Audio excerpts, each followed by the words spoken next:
All right, so labor continues its hot streak in America. Over the past, I guess, 5 or so years, really ever since after COVID, there has been some uh, massive gains within labor in this country, specifically through Starbucks, a little bit of Amazon, and the United Auto Workers Union and Teamsters. We've really seen big strikes, big gains for labor, and it continues moving on in 2025.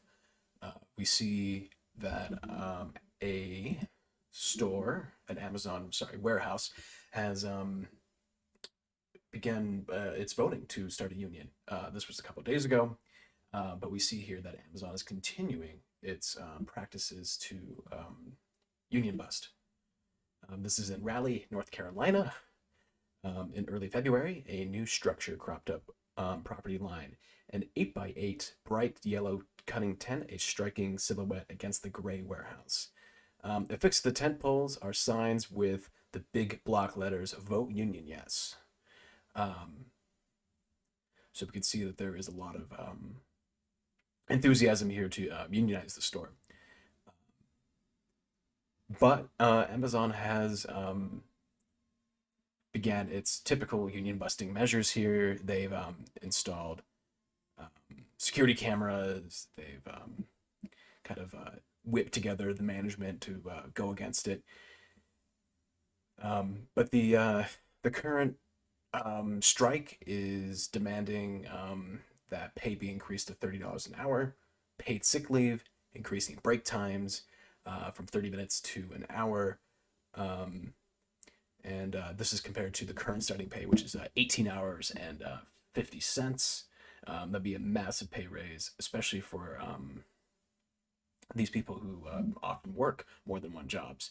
$30 an hour for this kind of warehouse work is really not much more than the industry standard, or the industry average, rather.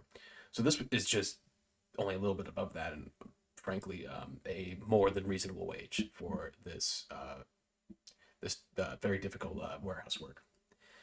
Um, so Amazon continues to try and fight against labor unions with their usual practices,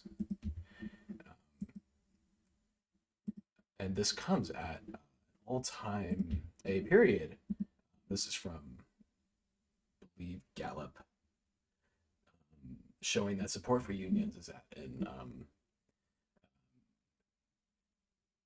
its highest point in a very long time. This is from almost, I believe, 8 months ago, from August of last year, but we could see that 70% of Americans support labor unions.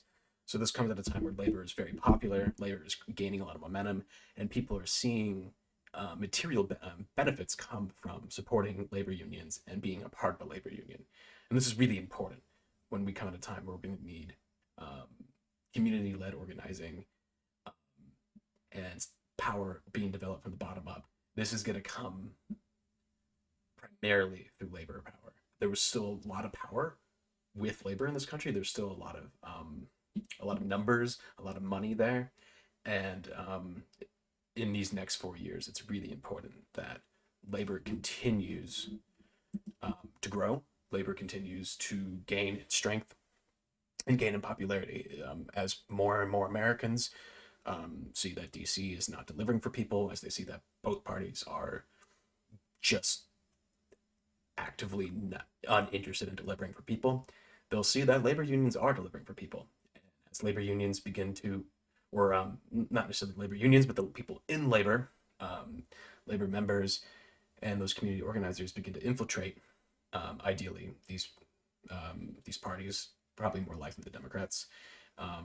We can see that people are going to be enthusiastic to support and vote for our representatives to be members of the community and labor.